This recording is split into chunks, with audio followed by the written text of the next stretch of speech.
In 1962, Dr. Margaret Elizabeth Thornfield, a folklore researcher from Oxford University, began what would become the most unsettling academic investigation of the 20th century.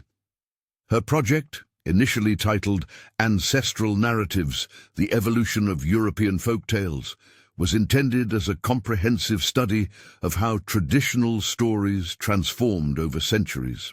What she discovered in the archives of 7 different countries would lead to her complete disappearance and the burial of research that challenged everything scholars believed about the origins of beloved children's stories.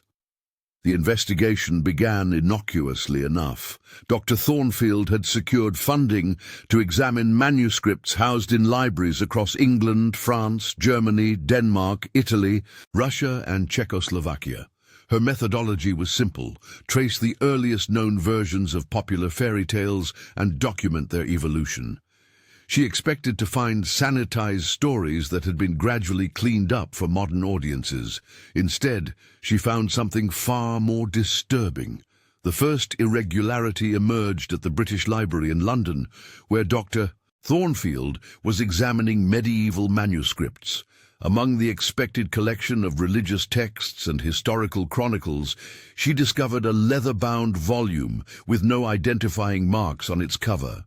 The manuscript, written in Latin with occasional passages in what appeared to be Anglo-Saxon, contained 10 stories that bore disturbing resemblances to familiar fairy tales. However, these versions were fundamentally different from anything she had encountered in her 20-year career studying folklore. The manuscript appeared to have been copied by multiple hands over different time periods. Carbon dating would later place the earliest sections in the 11th century, with additions continuing through the 14th century. What troubled Dr. Thornfield was not the age of the document, but rather the methodical way in which each story documented what appeared to be actual events. Unlike typical folk tales, these accounts included specific geographical references, dates, and names that could be cross-referenced with historical records. The first story in the manuscript described events that occurred in a village near what is now the Welsh border in the winter of 1096. The narrative concerned a young woman named Cynfyn, who lived with her stepmother and 2 stepsisters in a stone cottage overlooking a valley known for its silver mines. The early sections of the story followed familiar patterns. Cynfyn was forced to perform domestic labor while her stepfamily prepared for a celebration at the manor house of the local lord. However, the manuscript's version diverged sharply from the sanitized fairy tale that would emerge centuries later. According to the medieval account, Cynfyn's nightly tasks included not just cleaning and cooking, but also disposing of evidence from her stepmother's nocturnal activities. The document described how Margaret, the stepmother, would receive visitors after dark, men from neighboring villages who came seeking remedies for ailments that local priests could not cure. These visitors, the manuscript noted with clinical precision, often arrived healthy and left in conditions that required Cynfyn to prepare graves in the woods behind the cottage. Dr. Thornfield's academic training had prepared her to recognize metaphorical language in historical texts, but the specificity of the accounts troubled her. The manuscript included detailed descriptions of burial locations, methods of disposal, and even sketches of tools used in what the text referred to as the evening's necessary work. Most disturbing were the marginal notes, written in a different hand, that seemed to serve as instructions for future practitioners of whatever rituals were being described. The transformation event that led to Cynfyn's attendance at the Lord's celebration was not the work of a fairy godmother, but rather the result of what the manuscript termed the winter hunger. The document described how Cynfyn, weakened by months of disposing of her stepmother's victims while being denied adequate food, began consuming portions of the prepared bodies. The text noted with disturbing matter-of-factness that this diet had profound effects on her appearance, giving her skin a luminous quality and her eyes a brightness that made her irresistible to those who saw her. The Lord's celebration, according to the manuscript, was not a ball, but rather a gathering where local nobility selected young women for what were euphemistically called winter marriages. These arrangements, the document explained, provided financially struggling families with food and resources during the lean months, while giving the Lords temporary companionship that would be terminated before spring planting began. The glass slippers that appeared in later versions of the tale were, in the original manuscript, described as specially crafted metal devices that were locked onto the feet of selected women to prevent them from fleeing before their contractual obligations were fulfilled. Dr. Thornfield spent 3 weeks transcribing the complete story, working alone in the manuscript room as required by library policy. The details became increasingly specific as the narrative progressed, including descriptions of the Lord's manor house that matched architectural records from the period, and references to local customs that aligned with what historians knew about medieval Welsh practices. What disturbed her most was the way the story ended, not with marriage and happiness, but with Sinfin's transformation into someone who would continue her stepmother's work, having learned that the evening's necessary work provided not just financial survival, but also the means to maintain the unnatural vitality that had made her desirable to the Lord. The manuscript's marginalia suggested that this story, like the 9 others in the collection, was being preserved as a guide for practitioners of similar activities. The notes included references to seasonal timing, methods for identifying suitable subjects, and techniques for maintaining the cooperation of family members who might serve as assistants. Most troubling were the geographic notations that seemed to indicate similar operations in villages across what would later become England, Wales, and Scotland. Dr. Thornfield's initial excitement at discovering such an old version of a familiar tale was gradually replaced by unease as she realized the implications of what she was reading. The academic in her wanted to dismiss the accounts as elaborate fiction, but the historical details were too accurate, the geographical references too precise, and the documentation too methodical for the stories to be mere fantasy. She began to suspect that she was looking at evidence of systematic activities that had been deliberately transformed into harmless children's stories over the centuries. The second tale in the manuscript concerned events in what appeared to be a Germanic region during the harsh winter of 1143. The story involved 2 children, Hansel and Gretel, whose family lived in a forested area where food scarcity had reached critical levels. However, the manuscript's version contained none of the magical elements that would characterize later retellings. Instead, it read like a clinical report of how communities dealt with resource shortages during particularly difficult seasons. The manuscript described how the children's father, Adalbert, worked as a woodcutter in forests controlled by a local abbess who had established what she called mercy houses throughout the region. These structures, built at strategic locations along trade routes, officially served as shelters for travelers and pilgrims. However, the manuscript's account suggested that they served additional purposes during lean seasons, when local families were encouraged to send their children to these houses for what was described as winter learning. The children in the manuscript were not abandoned by loving parents who hoped they would find their own way, but rather were delivered to a specific mercy house by their father, who had been promised compensation for their temporary service.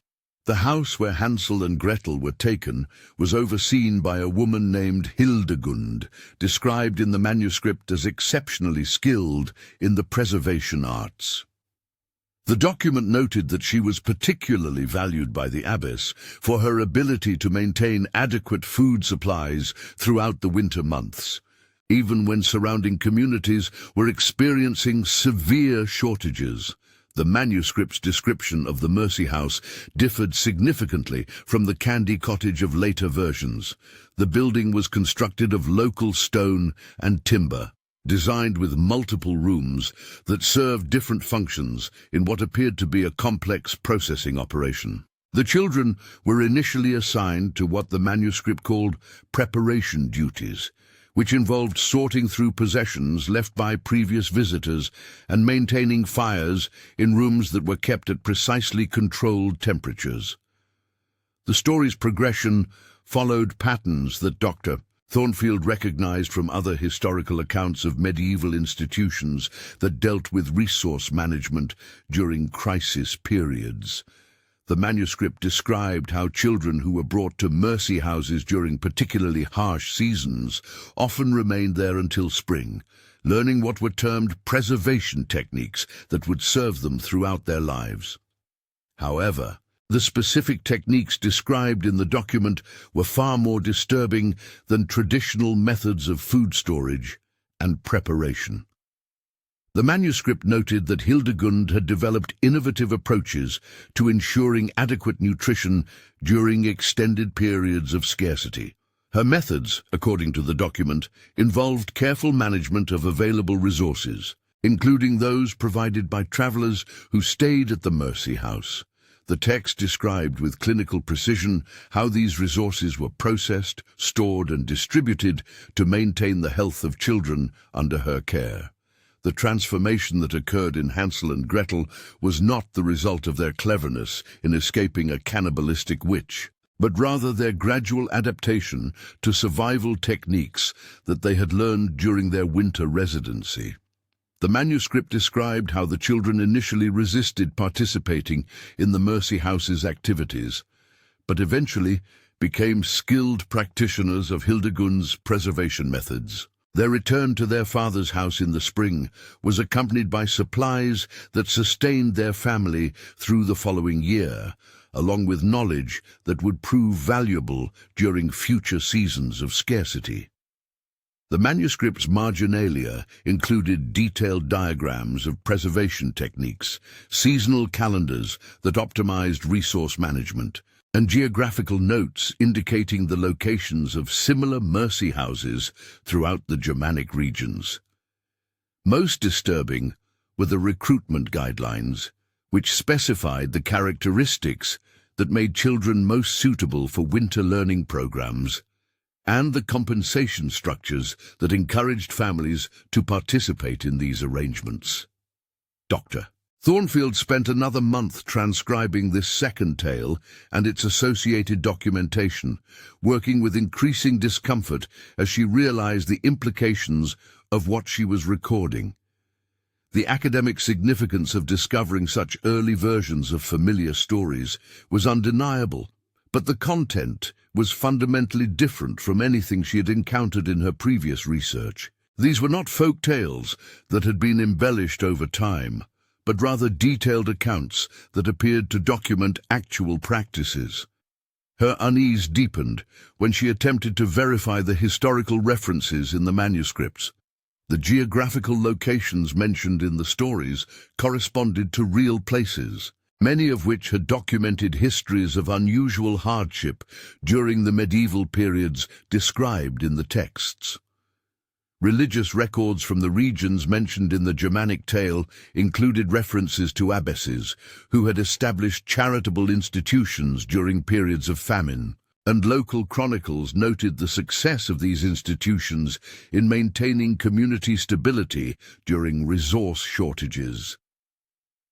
The third tale in the British manuscript concerned events that allegedly occurred in a region that would later become part of France during the severe famine of 1208. This story involved a young woman known as Belle, who lived with her father and siblings in a manor house that had been severely damaged during local conflicts. The family's reduced circumstances had forced them to dismiss most of their servants, leaving them isolated in a structure that was too large to maintain properly. The manuscript described how Belle's father, Gautier, had acquired debts during his attempts to repair the manor and restore his family's position in local society.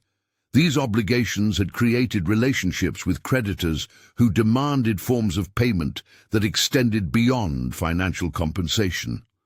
The document noted that Belle had been designated as collateral for these arrangements, though the specific terms of her obligation were negotiated through intermediaries who specialized in such transactions.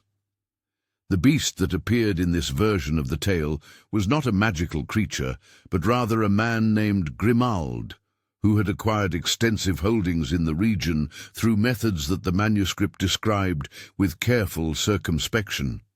The document noted that Grimald's physical appearance had been affected by practices that he had learned during travels to regions where resource scarcity had necessitated innovative survival techniques. These practices had left him with characteristics that local populations found disturbing, but which also demonstrated his success in adapting to challenging environments. The arrangement between Belle's family and Grimald was documented in the manuscript with the precision of a legal contract. Belle would reside at Grimald's estate for a specified period, during which she would learn the management techniques that had enabled him to maintain prosperity during regional hardships. In exchange, her father's debts would be forgiven, and her family would receive ongoing support that would restore their social position. The manuscript's description of Grimald's estate differed significantly from the magical castle of later versions. The property was described as a working operation that processed resources from throughout the region, employing techniques that the document characterized as innovative but necessary for survival during extended periods of scarcity. The estate included specialized buildings for different aspects of these operations, along with residential areas for individuals who were learning these techniques. Belle's initial reaction to the estate and its operations was described in the manuscript with clinical objectivity. The document noted her gradual adaptation to the practices she observed, her developing understanding of the resource management principles that governed the estate's operations, and her recognition of the survival advantages provided by these techniques. The manuscript described how she initially found the work disturbing, but eventually came to appreciate the efficiency and necessity of the methods she was learning. The transformation that occurred in Belle was not the result of learning to love a misunderstood beast, but rather her gradual realization that survival during periods of resource scarcity required adaptation to practices that peaceful societies would find unacceptable. The manuscript described how she became skilled in the estate's operations, eventually taking on responsibilities that demonstrated her complete integration into Grimald's resource management system. The story's conclusion involved Belle's decision to remain permanently at the estate, not because of romantic attachment, but because she had acquired knowledge and skills that made her valuable in Grimald's operations. The manuscript noted that her family's debts were indeed forgiven, and that they received ongoing support that restored their social position. However, the document also indicated that Belle's transformation had made her unsuitable for returning to conventional social arrangements. The marginalia associated with this story included extensive documentation of resource management techniques, legal frameworks for debt arrangements that involved personal collateral, and geographic networks that connected similar operations throughout the region. Most disturbing were the recruitment guidelines that specified the characteristics that made individuals suitable for learning these survival techniques, and the social mechanisms that encourage families to enter into these arrangements during periods of hardship. Dr. Thornfield's analysis of the marginalia revealed systematic approaches to identifying and recruiting individuals during vulnerable periods, methods for ensuring their cooperation during training processes, and techniques for maintaining their loyalty after they had acquired these specialized skills. The document suggested that these operations were not isolated incidents, but rather components of organized networks that operated throughout Europe during medieval periods of resource scarcity. The fourth tale in the manuscript concerned events that allegedly occurred in what appeared to be a Scandinavian region during the particularly severe winter of 1234. This story involved a young woman known as Aurora, whose family lived in a remote settlement that had become isolated due to unusually heavy snowfall that persisted for months beyond the normal winter season. The prolonged isolation had created conditions that tested the community's ability to maintain social structures and resource distribution systems. The manuscript described how Aurora's family maintained a traditional role in their community as providers of specialized services during difficult seasons.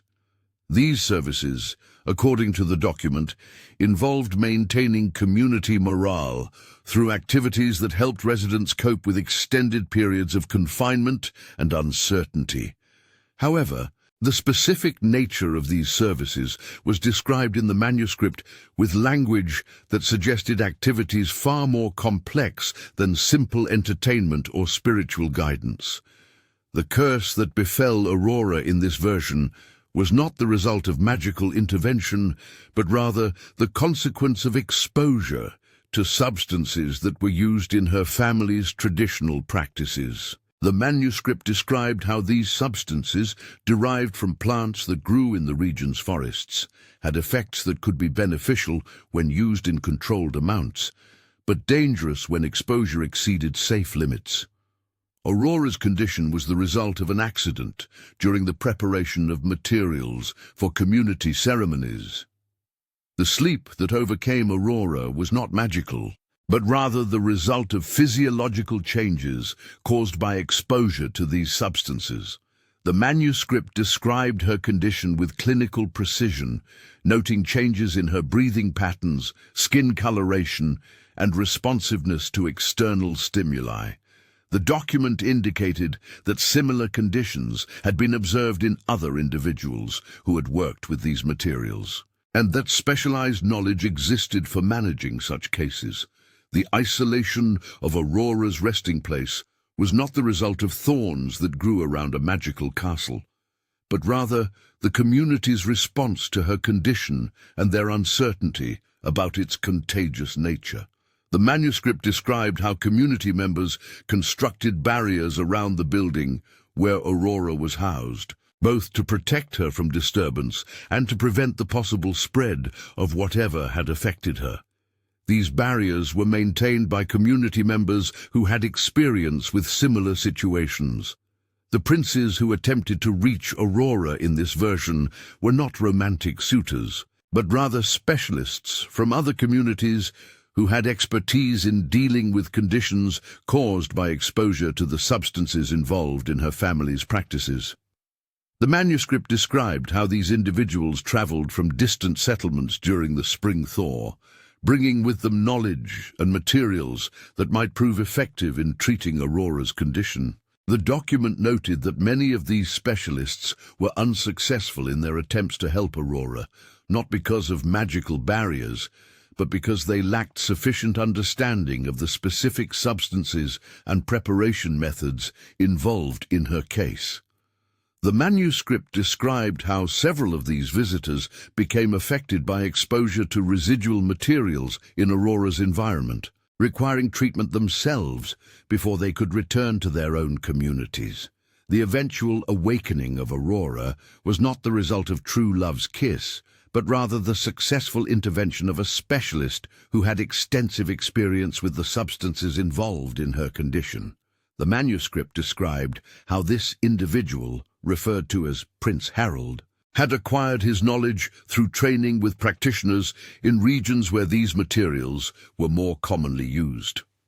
His success in treating Aurora was the result of specific techniques rather than romantic gesture.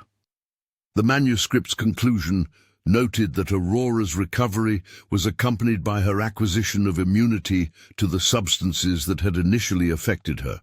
along with knowledge of their properties and applications. The document described how she used this knowledge to continue her family's traditional practices, but with improved safety measures that prevented similar accidents. Her relationship with Prince Harold was characterized as a professional partnership based on their shared expertise rather than romantic attachment. The marginalia associated with this story included detailed descriptions of plant identification, preparation techniques for various applications, and safety measures for handling dangerous materials. Most troubling were the treatment protocols for individuals who had been affected by exposure, including methods for determining whether recovery was possible and alternatives for cases where treatment proved unsuccessful. Dr. Thornfield's analysis of these documents revealed systematic approaches to managing communities during extended periods of isolation, techniques for maintaining social stability under extreme conditions, and methods for dealing with individuals who became unable to contribute to community survival efforts. The document suggested that these practices were not unique to Aurora's community, but rather were employed throughout regions where environmental conditions regularly created survival challenges. The fifth tale in the manuscript concerned events that allegedly occurred in a mountainous region during the harsh winter of 1257. This story involved a young woman known as Bianca, whose family lived in a fortress-like structure that controlled access to mountain passes used by traders and pilgrims. The isolated location and extreme weather conditions had created an environment where traditional social structures were modified to ensure community survival. The manuscript described how Bianca's stepmother, Cordula, had acquired a position of authority in the mountain community through her expertise in resource management and her ability to make decisions that ensured survival during extended periods of isolation. Her methods, according to the document, involved careful monitoring of community resources and systematic approaches to eliminating inefficiencies that could threaten collective survival. The magic mirror that appeared in later versions of this tale was, in the manuscript's account, a system for gathering information about conditions in surrounding communities. The document described how Cordula maintained communication networks with settlements throughout the region, receiving regular reports about resource availability, population changes, and survival strategies employed by other isolated communities. This information was crucial for making decisions about resource allocation and strategic planning. The manuscript noted that Cordula's approach to community management included regular assessments of individual contributions to collective survival efforts. These assessments, according to the document, were based on objective criteria related to productivity, resource consumption, and potential for future contribution. Individuals who were identified as net drains on community resources during critical periods were subject to interventions designed to improve their effectiveness or eliminate their impact on community survival. Bianca's position in this system was complicated by her age and the community's need to plan for long-term sustainability. The manuscript described how young women in isolated communities were evaluated not only for their current contributions, but also for their potential to ensure community continuity through reproduction and the transmission of survival knowledge to future generations. However, this evaluation process was complicated by resource limitations that made supporting multiple potential mothers impractical.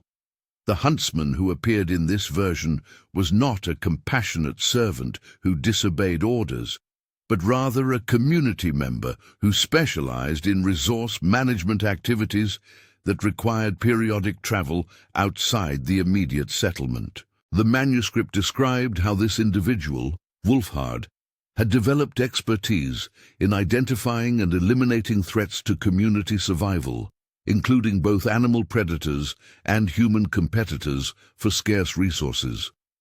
The decision to remove Bianca from the community was not based on jealousy about physical beauty, but rather on systematic analysis that identified her as a potential threat to community stability.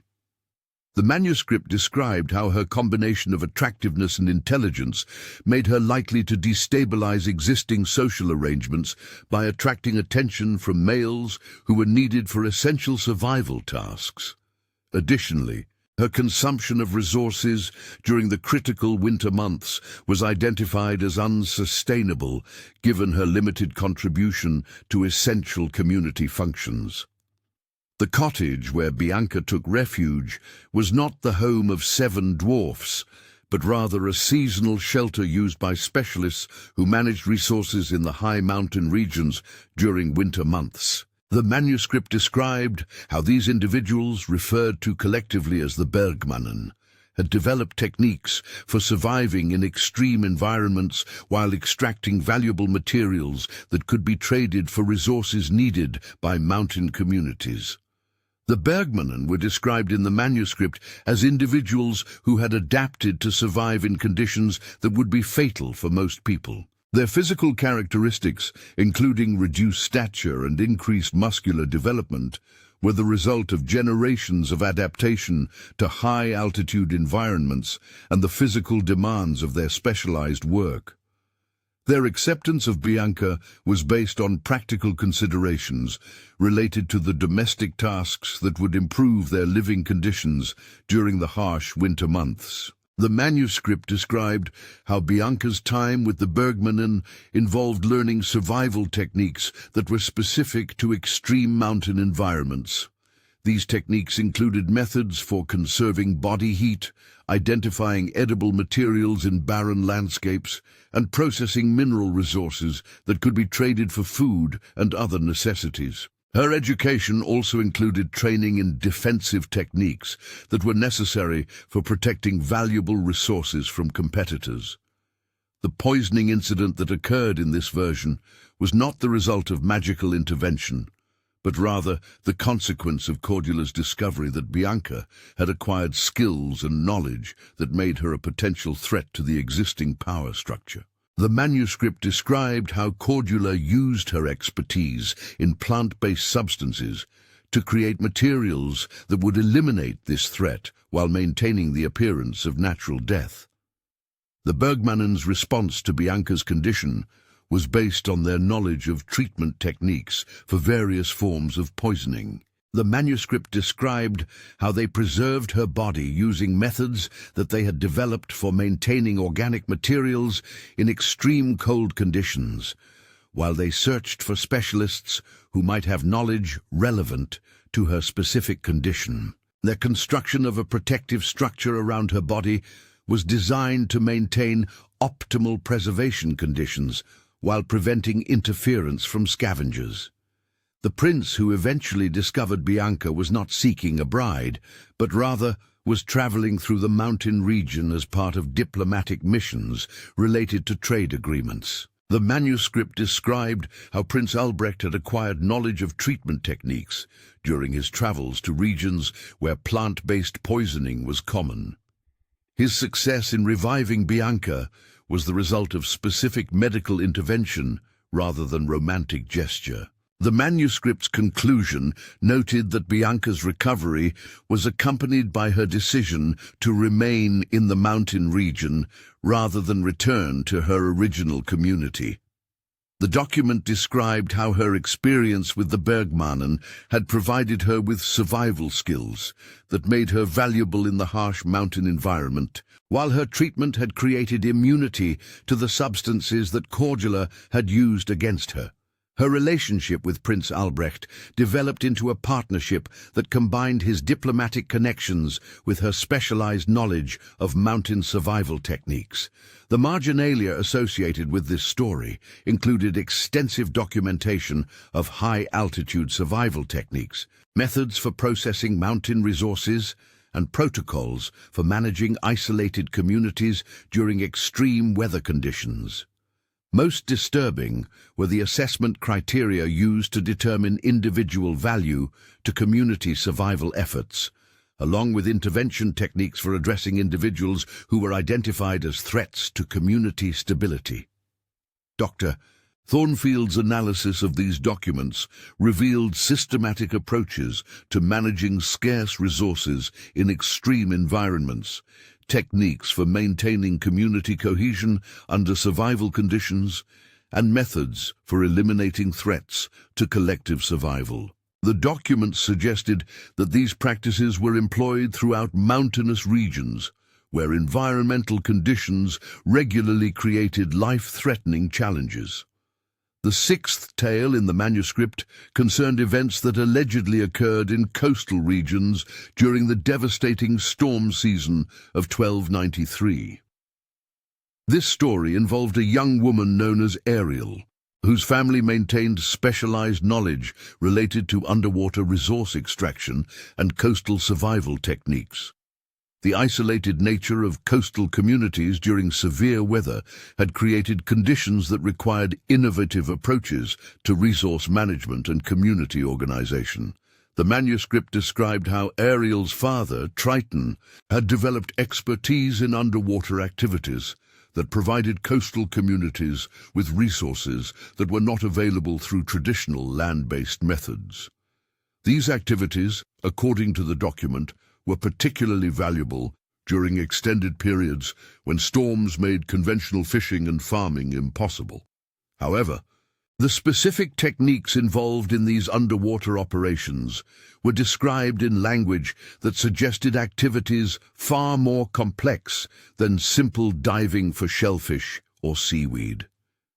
The transformation that occurred in Ariel was not the result of magical intervention, but rather the consequence of prolonged exposure to underwater environments using breathing techniques that her father had developed.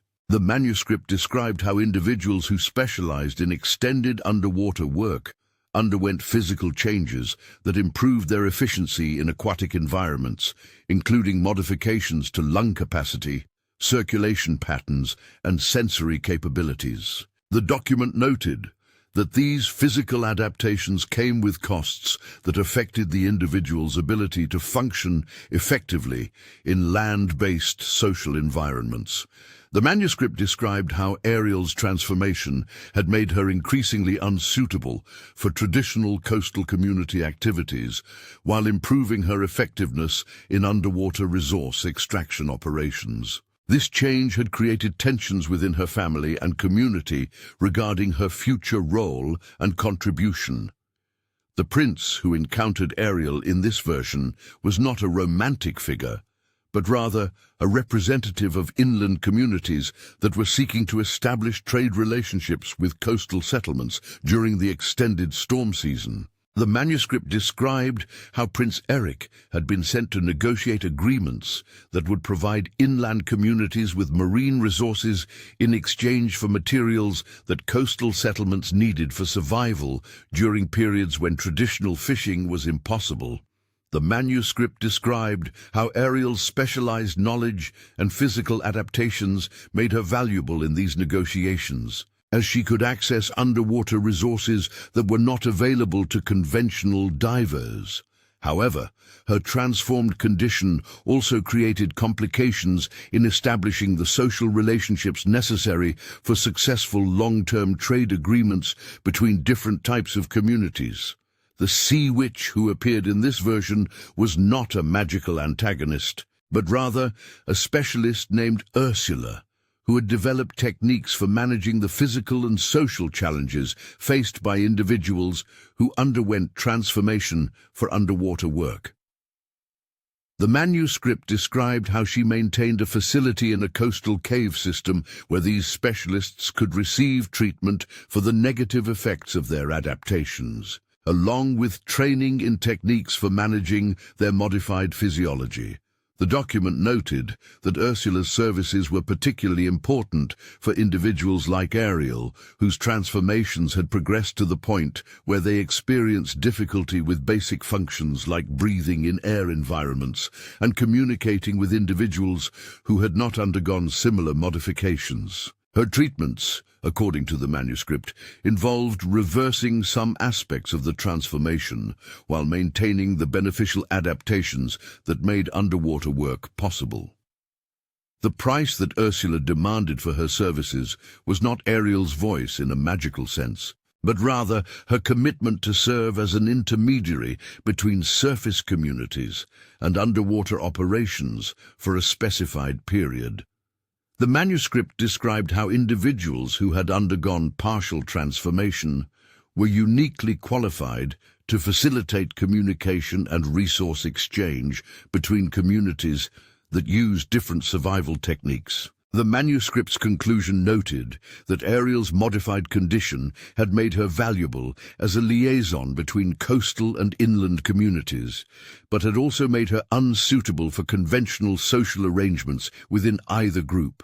The document described how her relationship with Prince Eric developed into a professional partnership that utilized her specialized knowledge while providing her with social support that compensated for her inability to integrate fully into traditional community structures.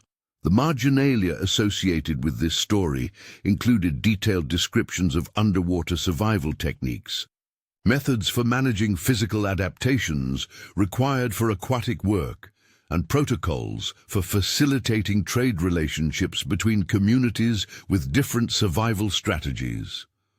Most troubling were the transformation procedures that enabled extended underwater activity, along with management techniques for individuals who experienced difficulty readjusting to surface environments. Dr. Thornfield's analysis of these documents revealed systematic approaches to exploiting marine resources during adverse weather conditions, techniques for managing individuals who underwent modification for specialized survival work, and methods for facilitating cooperation between communities with different environmental adaptations. The document suggested that these practices were employed throughout coastal regions, where weather conditions regularly created challenges for conventional resource extraction methods. The seventh tale in the manuscript concerned events that allegedly occurred in forested regions during the extended drought of 1309. This story involved a young woman known as Rapunzel, whose family maintained specialized knowledge related to plant cultivation and resource management in environments where conventional agriculture was not feasible. The isolated nature of forest communities during resource scarcity had created conditions that required innovative approaches to survival and community organization. The manuscript described how Rapunzel's guardian, Gothel, had acquired expertise in plant-based resource production using techniques that were not employed by traditional farming communities. These techniques, according to the document, involved working with plant species that could thrive in challenging environmental conditions, but required specialized knowledge for safe cultivation and processing. The products of these operations were particularly valuable during extended periods when conventional food sources were not available.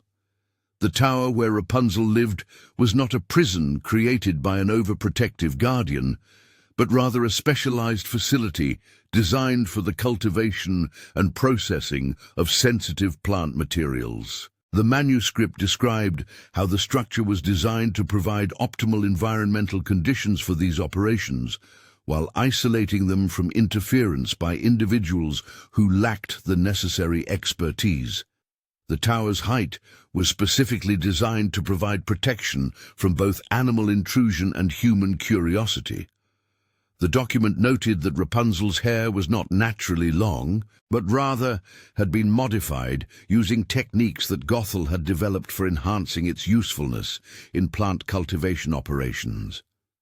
The manuscript described how specific treatments had changed the hair's texture and growth patterns, making it suitable for specialized applications that were crucial to the tower's resource production activities. These modifications had also created side effects that affected Rapunzel's overall health and development. The prince who discovered Rapunzel was not seeking romance, but rather was investigating reports of unusual plant cultivation techniques that might be useful for addressing resource shortages in his own territory. The manuscript described how Prince Conrad had acquired knowledge of botanical resource management during his travels to regions where environmental challenges had necessitated innovative survival techniques. His interest in the tower was professional rather than personal. The manuscript described how Conrad's initial contact with Rapunzel involved learning about the plant cultivation techniques that she had been taught by Gothel. These techniques, according to the document, were highly effective, but also dangerous for individuals who lacked proper training. The specialized knowledge required for safe implementation made it valuable for communities facing resource scarcity, but also created risks for untrained practitioners. The conflict that arose between Gothel and Rapunzel was not based on romantic jealousy, but rather on disagreements about the appropriate use of the specialized knowledge that Rapunzel had acquired. The manuscript described how Rapunzel had begun to question the isolation that was required for safe operation of the plant cultivation techniques, while Gothel insisted that secrecy was necessary to prevent dangerous misuse of these methods by unqualified individuals. The document noted that the resolution of this conflict involved Rapunzel's decision to leave the tower and apply her knowledge in broader contexts, despite the risks involved in sharing specialized techniques with individuals who lacked comprehensive training. Her departure was facilitated by Prince Conrad, who provided her with protection and resources, while she adapted her knowledge to different environmental and social conditions. The manuscript's conclusion noted that Rapunzel's application of her specialized knowledge in Prince Conrad's territory had been successful in addressing immediate resource shortages, but had also created new challenges related to managing the social and environmental effects of these techniques. The document described how their partnership developed into a collaborative effort to train other specialists while maintaining appropriate safeguards against misuse of dangerous knowledge. The marginalia associated with this story included extensive documentation of plant cultivation techniques for challenging environments, methods for modifying biological systems to enhance their utility in resource production, and protocols for managing the transfer of specialized knowledge between isolated practitioners. Most troubling were the modification procedures used to enhance human capability for specialized work, along with management techniques for individuals who experienced adverse effects from these modifications. Dr. Thornfield's analysis of these documents revealed systematic approaches to developing alternative resource production methods during environmental challenges, techniques for managing specialized knowledge that posed risks if misused, and methods for facilitating knowledge transfer while maintaining appropriate safeguards. The document suggested that these practices were employed throughout forested regions where environmental conditions regularly created challenges for conventional resource production methods. The eighth tale in the manuscript concerned events that allegedly occurred in agricultural regions during the devastating blight of 1326. This story involved a young woman known as Rosa, whose family maintained traditional roles in community resource management during periods of agricultural failure. The widespread crop failures had created conditions that tested existing social structures and resource distribution systems throughout the affected regions. The manuscript described how Rosa's family had historically provided communities with services that became particularly crucial during periods of resource scarcity. These services, according to the document, involved maintaining community morale and social cohesion through activities that helped residents cope with uncertainty and deprivation. However, the specific nature of these services was described in language that suggested activities far more complex than conventional entertainment or spiritual guidance. The spinning that occupied Rosa in this version was not a simple domestic task, but rather a specialized activity that involved processing plant fibers, using techniques that her family had developed for creating materials with specific properties. The manuscript described how these materials were used in community survival operations, including the creation of storage containers, protective clothing, and other items that were essential for maintaining community functionality during extended hardships. The document noted that Rosa's expertise in these specialized techniques had made her valuable to her community, but had also isolated her from conventional social relationships. The manuscript described how her knowledge and skills required continuous practice and development, leaving little time for the social activities that would normally be expected of young women in her community. This isolation had created tensions regarding her future role and contribution to community continuity. The prince who encountered Rosa was not seeking a bride, but rather was traveling through the region as part of efforts to coordinate response to the agricultural crisis that was affecting multiple communities. The manuscript described how Prince Dawnfried had been sent to evaluate survival strategies employed by different communities and identify techniques that might be useful for broader implementation in affected regions. The manuscript described how Rosa's specialized knowledge and techniques had attracted Prince Dawnfried's attention as potentially valuable for addressing resource shortages in his own territory. However, her adaptation to these specialized activities had also created characteristics that made her unsuitable for conventional social arrangements, creating complications for any potential partnership. The curse that affected the entire community in this version was not magical, but rather the consequence of environmental conditions that had created widespread challenges for conventional resource production methods. The manuscript described how the agricultural blight had been accompanied by other environmental changes that affected water sources, wild food availability, and the effectiveness of traditional survival techniques. The sleep that overcame the community was not the result of magical intervention, but rather a collective decision to reduce activity levels and resource consumption while waiting for environmental conditions to improve. The manuscript described how communities had developed techniques for entering periods of reduced activity that conserved resources while maintaining basic life functions, allowing them to survive extended periods of scarcity. The barriers that grew around the sleeping community were not magical thorns, but rather protective measures that were constructed by neighboring communities to prevent interference with the resource conservation efforts. The manuscript described how these barriers were designed to protect sleeping communities from disturbance, while clearly marking their boundaries to prevent accidental intrusion. The document noted that the eventual awakening of the community was timed to coincide with environmental changes that indicated improved conditions for resource production.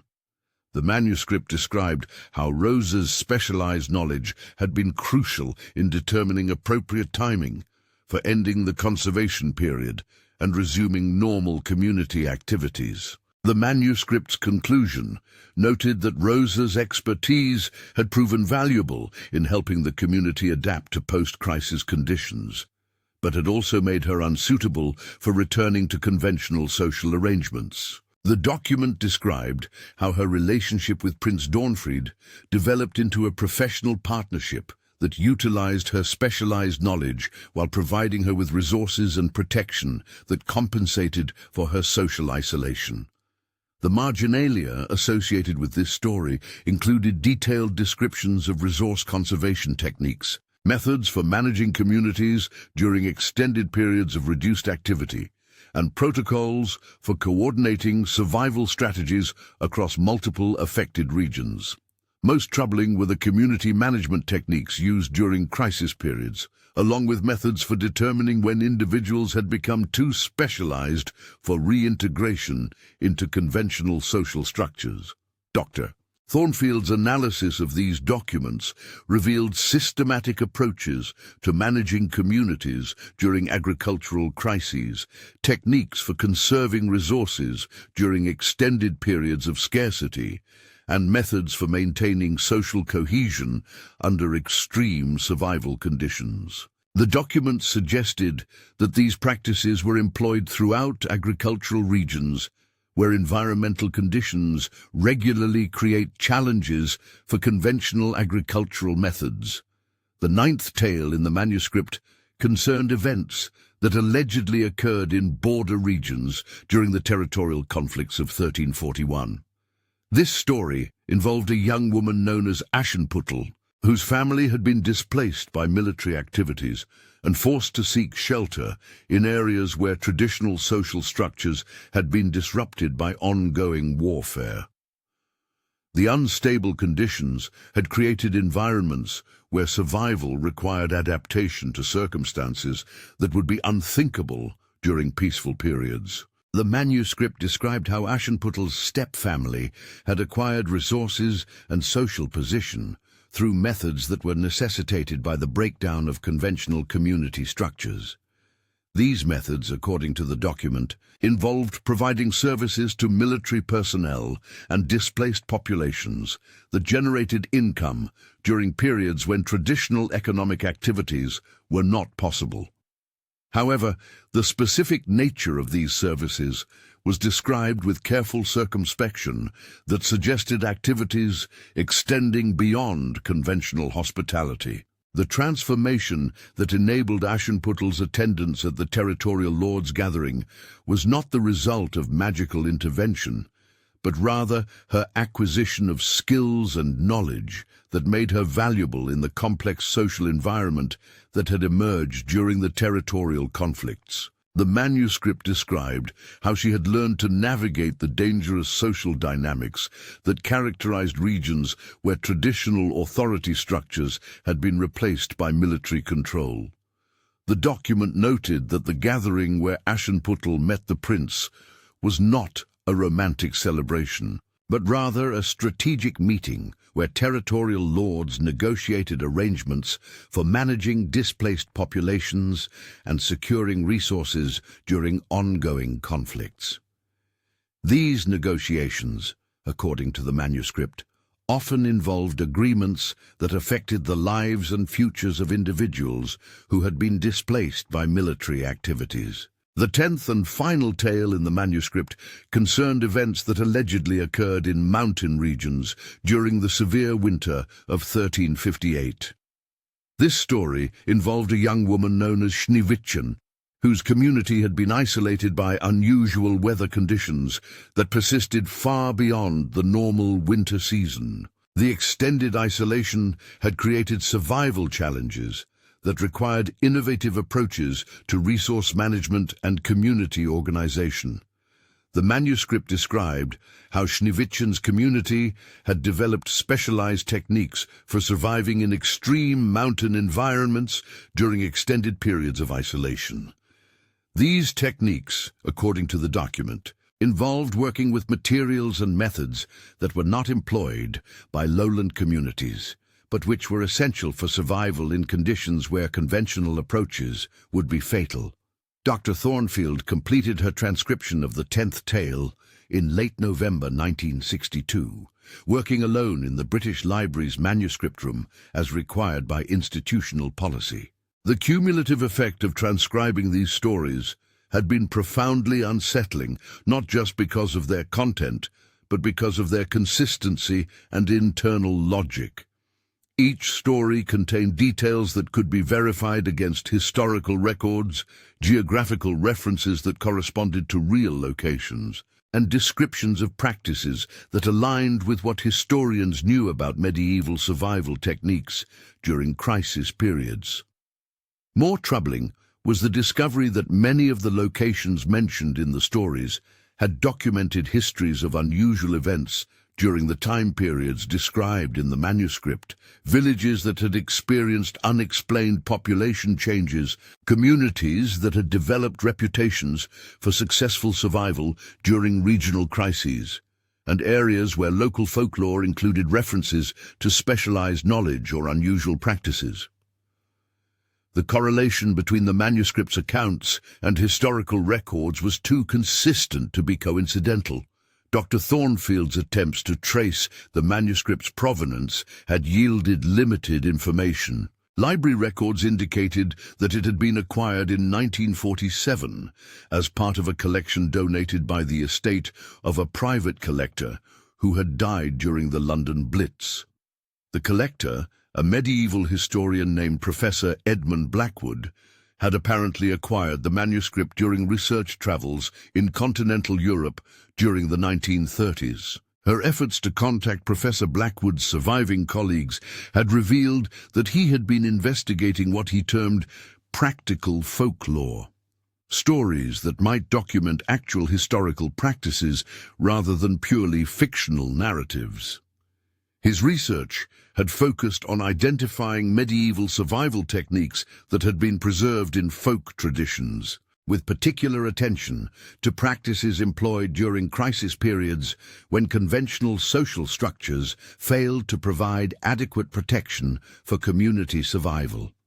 The implications of Dr. Thornfield's discoveries extended far beyond academic folklore research. If the stories in the manuscript were based on actual historical practices, they suggested that the familiar fairy tales known throughout Europe had originated as documentation of systematic activities that modern societies would find abhorrent. The transformation of these accounts into harmless children's stories represented either deliberate sanitization to hide historical realities or gradual modification that had obscured their original meaning. Dr. Thornfield's final report on the British manuscript was submitted to her research committee in December 1962, along with her request for additional funding to examine similar manuscripts in continental European libraries. Her proposal outlined plans to visit archives in France, Germany, Denmark, Italy, Russia, and Czechoslovakia to search for related documents that might provide additional context for understanding the relationship between historical practices and folkloric traditions. The committee's response was delivered in January 1963, along with notification that Dr. Thornfield's research funding had been discontinued due to concerns about the direction of her investigation. The notification indicated that her research proposal had been reviewed by specialists in medieval history, who had concluded that her methodology was flawed and her interpretations were not supported by established historical scholarship. Dr. Thornfield's colleagues reported that she had received this news with apparent calm, but had indicated her intention to continue the research using personal resources. She had expressed particular interest in examining manuscripts housed in remote monasteries and private collections that might contain materials related to her investigation. Her last known communication was a letter to her research assistant indicating plans to travel to a monastery in the Bavarian Alps, where medieval manuscripts were reportedly housed in conditions that had prevented detailed scholarly examination. Dr. Thornfield was reported missing by her landlord in March 1963, when she failed to return from what she had described as a brief research trip to Bavaria. Subsequent investigations by British authorities had revealed that she had arrived at the monastery as planned, had been granted access to their manuscript collection, and had been working in their library for several days before disappearing without explanation. The monastery's records indicated that she had been examining materials related to medieval survival practices, but the specific documents she had requested were not described in detail. The search for Dr. Thornfield had continued through the spring of 1963, but had been complicated by the remote location of the monastery and the limited cooperation provided by local authorities. The investigation had eventually been suspended due to lack of evidence regarding her fate or whereabouts. Her research materials, including her transcriptions of the British manuscript, had been sealed in the university's archives and classified as confidential pending resolution of questions surrounding her disappearance. The British manuscript that had initiated Dr. Thornfield's investigation remained in the British Library's collection, but access to it had been restricted following her disappearance. Library records indicated that the manuscript had been reclassified as requiring special permission for examination, and that subsequent requests for access had been denied due to concerns about the document's potential impact on researchers who examined it in detail. The fate of Dr. Thornfield's broader investigation into the relationship between fairy tales and historical practices remained unknown. Her research had suggested the existence of a systematic network of survival practices that had operated throughout medieval Europe during crisis periods, practices that had been deliberately concealed through transformation into harmless folkloric traditions. However, the evidence supporting these conclusions had disappeared along with Dr. Thornfield herself. The silence that surrounded Dr. Thornfield's research extended beyond academic circles. Efforts by her colleagues to continue her investigation had been discouraged through unofficial channels, and attempts to access related manuscripts in continental European libraries had been unsuccessful due to bureaucratic obstacles that seemed designed to prevent examination of potentially sensitive materials. The transformation of Dr. Thornfield's academic investigation into an unsolved disappearance had effectively ended scholarly inquiry into the relationship between fairy tales and historical survival practices. The questions raised by her research remained unanswered, buried in archives that were no longer accessible to researchers who might continue her work. Years later, scholars who attempted to examine the areas of research that had interested Dr. Thornfield found that access to relevant materials had become increasingly restricted. Manuscripts that had previously been available for academic examination were reclassified, private collections were withdrawn from scholarly access, and institutional policies were implemented that discouraged investigation into certain areas of folkloric research. The familiar fairy tales continued to be shared with children throughout the world, their sanitized versions providing comfort and moral instruction without hint of the darker realities that Dr. Thornfield's research had suggested might lie beneath their innocent surfaces. The stories maintained their power to enchant and educate, while the historical practices they might once have documented remained safely buried in archives that few would ever be permitted to examine.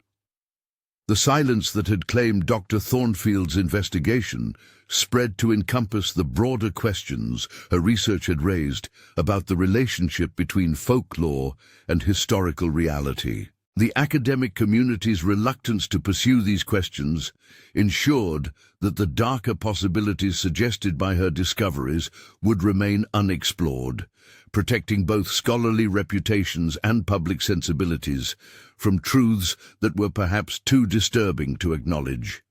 The echo of Dr. Thornfield's research continues to resonate in the spaces between documented history and preserved tradition, in the gaps where familiar stories meet unexplained disappearances, and in the silence that surrounds questions about what our ancestors might have done to survive when civilization's protective structures failed to shield them from the necessity of choosing between mortality and methods that their descendants would find unthinkable.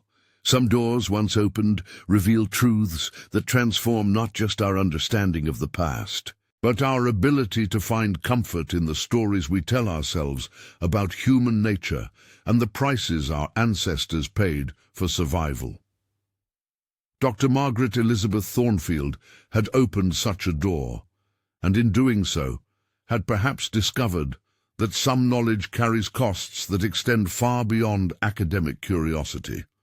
The fairy tales continue to be told, their familiar cadences providing comfort in a world where the line between civilization and survival remains thinner than most prefer to acknowledge. But for those who know what Dr. Thornfield discovered in that manuscript room, the stories carry echoes of older truths that sleep fitfully beneath their sanitized surfaces, waiting for the next researcher curious enough to look beyond the comfortable versions and ask what really happened in those dark forests where our ancestors learned to survive by any means necessary.